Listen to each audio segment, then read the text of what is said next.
ibitonyanga by'imvura y'amacumbu wabihinduye mu muba w'imigisha. Ndi mu rubanza ingingo zose zintaba,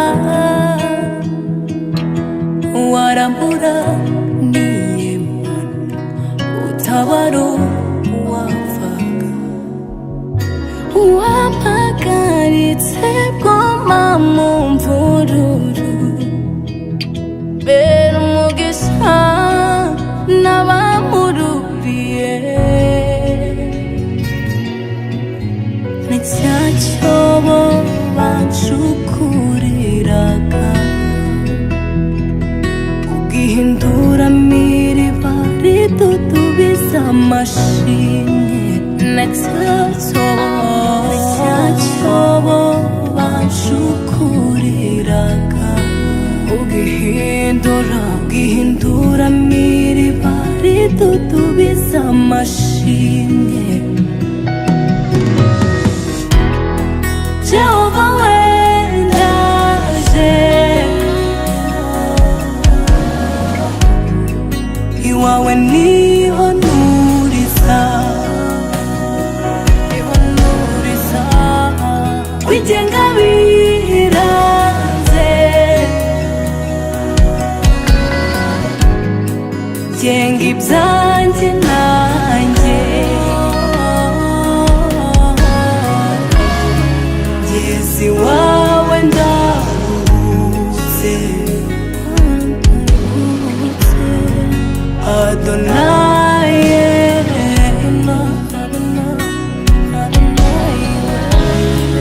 ngeze iwawe ndaruhutse.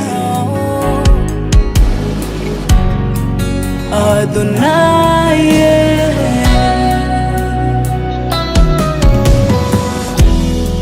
Jesuye nk'abyo y'ubwishingizi, metse intwaro yo guca bugufi. Oh Mana, nshitse intege sinzi uko mbaye, ndumva amashinga ndusha imbaraga. Wasanze rubanda banyotanya, unjyana igitaraganya, umoza amarira y'umutima, nsukubiri no kuganya. None ni cya cyobo bancukuriraga ugihinduye miriba ridudubiza amashimwe. Jehova we, Jehova we ndaje, iwawe niho nduriza, kwigenga biranze, kwigenga biranze,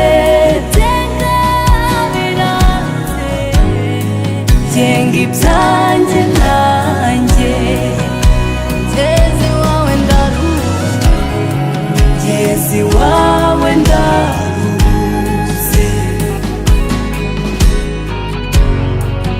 Adonaye, Adonaye, Adonaye, Adonaye, ngeze iwawe ndaruhutse. Adonaye, Adonaye, Adonaye we, ngeze iwawe ndaruhutse. Adonaye we, Adonaye.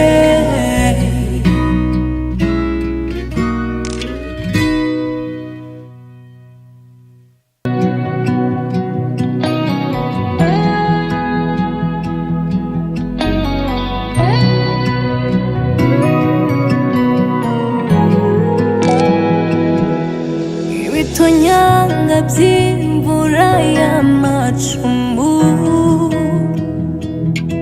wabihinduye mu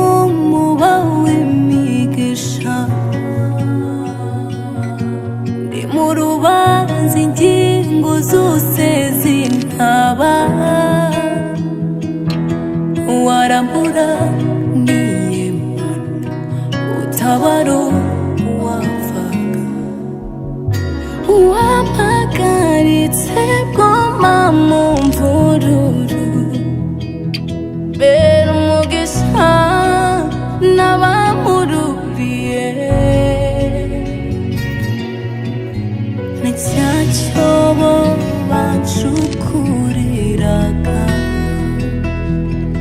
tugeze mu mwaka wa kane umwana yitwa Irakoze Arsene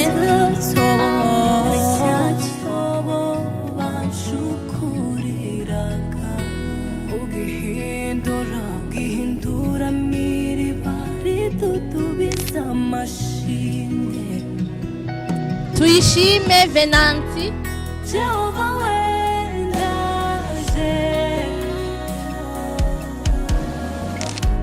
Ndakumana Ale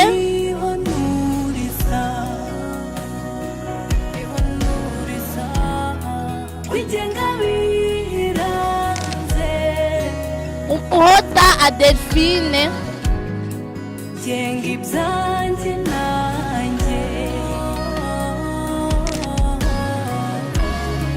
turakurikiza mu mwaka wa gatanu Vyizigiro Nadia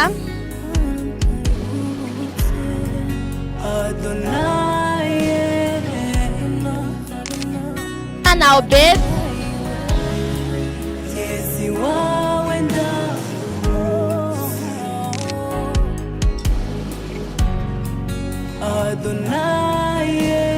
ntako batagize Everine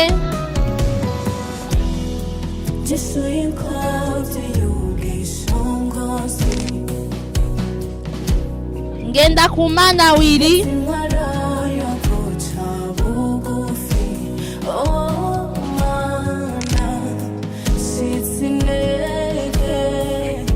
abana bo mu wa gatandatu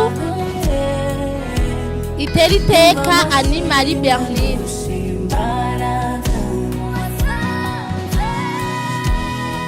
wasanze rubanda banyotanyo unjyana igitaraganya umoza amarira y'umutima nsukubiri no Niyongabire Clovis Munezero Darji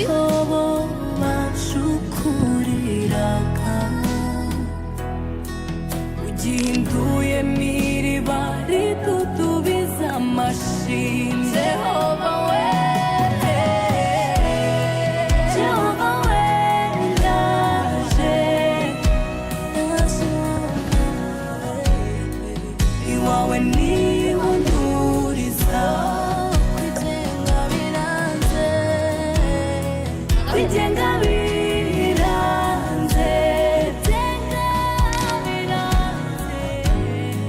genga ibyanjye nanjye Shalom Jezi wawe ndaruze Adonai murakoze cyane ababyeyi mufite ikibazo muravugana n'uyu mukuru wacu nta kibazo Jezi wawe murakoze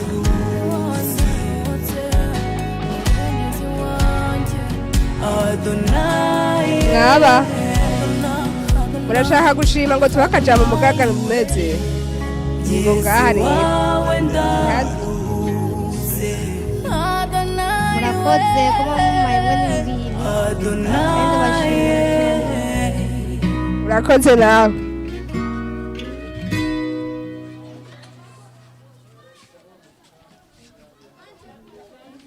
nawe urashaka gushima shima twumve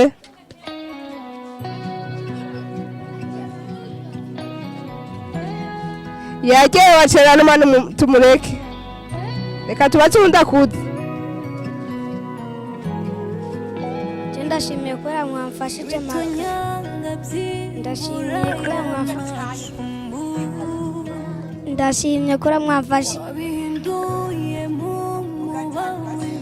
ndashimye kubera mwamfashije kuronka amakaye navyo navyo narinzi ko muyaduha mani bahezagire n'umutima amen. urakoze. Haleluya. Imana ibahezagire kubona mushoboye kuduha ibikoresho abavyeyi batashoboye kuronka ico boduha, navyo twari twizeye yuko ko tworonka nibi tuzotwara kunyene kw'ishure. Imana ibahezagire kandi turasavye umutima w'Imana ushoboye kubaha n'ibindi, ushoboye gusubiza n'abandi, kubaha n'abandi batashoboye kuronka, muzobahe. Murakoze. urakoze gushima.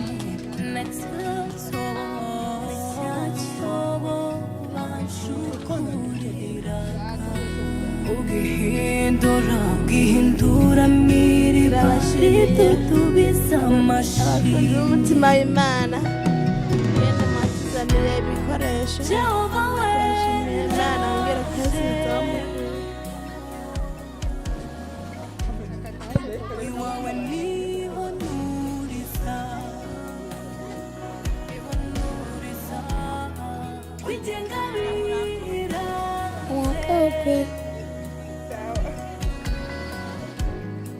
genga ibyanjye nanjye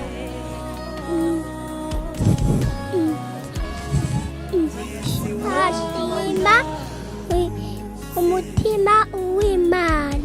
sawa.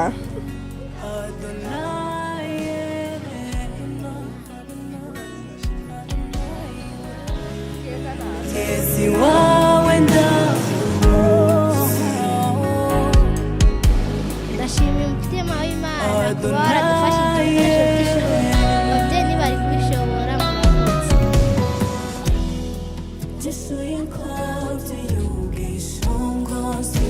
Haleluya.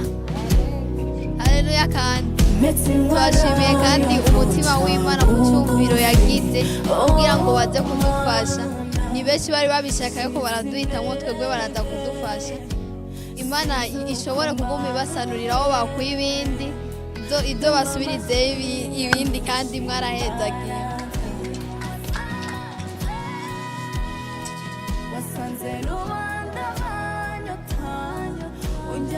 Gari irahezagire urakoze cyane umudaza n'umutima sawa.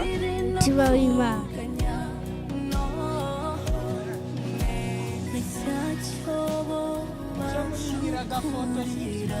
Turabashimiye ko muduhaye ibikoresho by'ishuri, twari tuzi ko ababyeyi baza kubiduha, none ko twatomboje ko mukabiduha. Imana ibahezagire ku mutima w'Imana.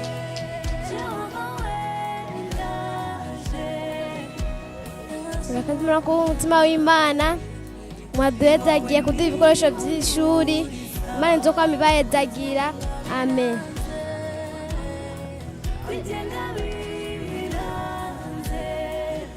turashimiye abakunzi w'Imana umwe wese we igikorwa gikoreka cyavuye mu buryo ijambo umutima w'Imana ni ishirahamwe rukristo avuye mu isengesho dawe wa twese uri mu ijuru. Ahari ijambo ati ibyo ushaka bibe biri mu ijuru. Twakuye iryo jambo ko iby'Imana igomba biri mu ijuru ari byo biba ku isi. Uyu ni wo mutima wayo. Tukaba dukorera mu bisata bitatu. Igisata cya mbere ni igisata cyo kwigisha abantu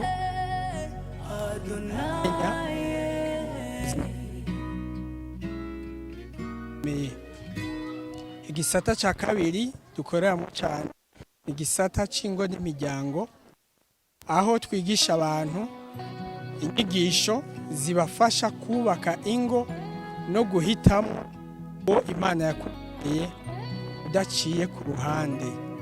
Ni inyigisho zagutse.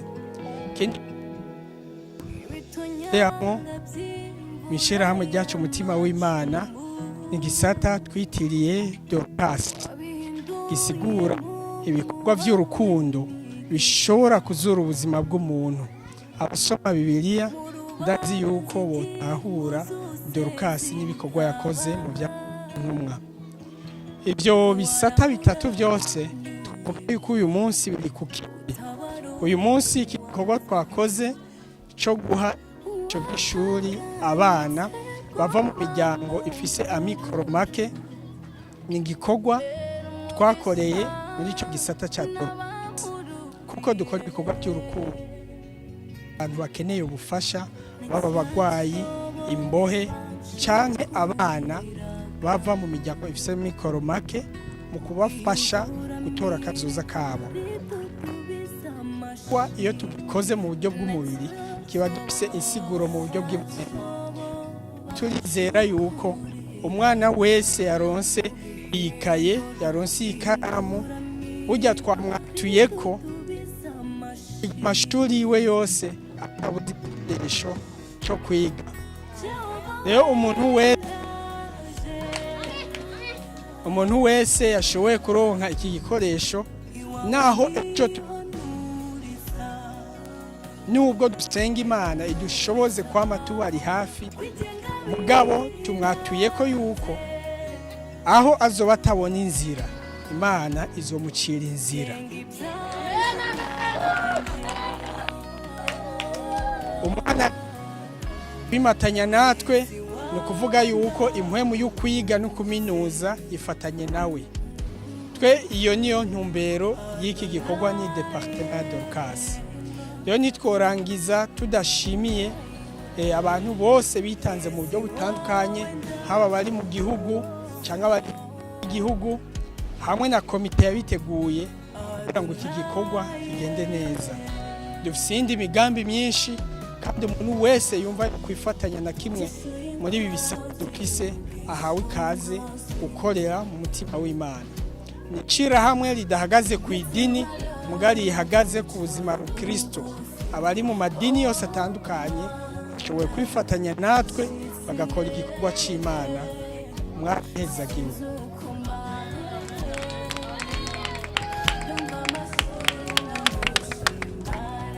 Behoba hariho abavyeyi bafise akajambo bobwira umutima w'Imana nko mu munota umwe. Ngushinga intahe y'umunota umwe ivyo Imana yagukoreye. Iyo natabariwe amarira nazanye ntabwo ariyo natahanye ibirenge byawe. Iyo natabariwe amarira nazanye ntabwo ariyo natahanye. Haleluya. Mwarahezagiwe cyane. Nukuri kirashingira intahe Imana. Ibi bitangaza Imana yikirankorera. Je nukuri abana ni namaze kwakura mu ishuri, ariko ikigaza cy'Imana ice ndakibona. Ndakibonye vrema. Nukuri ego barabwira ati wewe abana ntibakure. Hari umuntu yaraje arambwira ati wewe ntukura abana mu ishuri. Hazoza umuntu utanazi utaniteguriye aguhamakaye abana bagume biga. None ndakibonye. Nicyo gitamvuze ati ndashimiye Imana ibitangaza mbonye. Yari mwebwe nyene Imana indungika. Nayibonye Imana bahezagire. Amen. Imana bahezagire cyane. Yesu nashimwe kandi kewe icyambere mbanje gushima izina bavuga ngo izina ni ryo muntu, mbanje gushima iryo zina umutima w'Imana. Imana nihabwa icubahiro. Icya kabiri shimira Imana, ndashimira Imana ko iryo zina ryaciye rifata rikajya mu bana bayo, bakajya bibuka abantu nka batwebwe tutagira ikintu twishoboje. Imana nishimwe. Ikigira gatatu shimira Imana, ndarimvuze ati Imana ko bavuze ko kuwa mbere aramigwa genzo kurahe ikayiza abana cyo ndavuga ati Imana wewe wamuri inyishu y'ibibazo by'abantu bose, ndakwinginze uzumbere inyishu umwana wanjye ntazasibe ku ishuri kubera igikoresho. Mana uca inzira hatari inzira. None Imana niteba kwishurira inyishu y'izina rije riryo, izina rije riryo Yesu turi birage ni mwishuri izina rije riryo.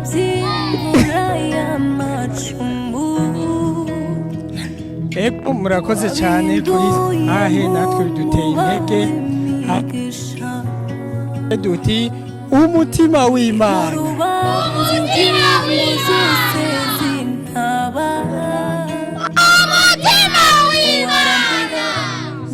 kandi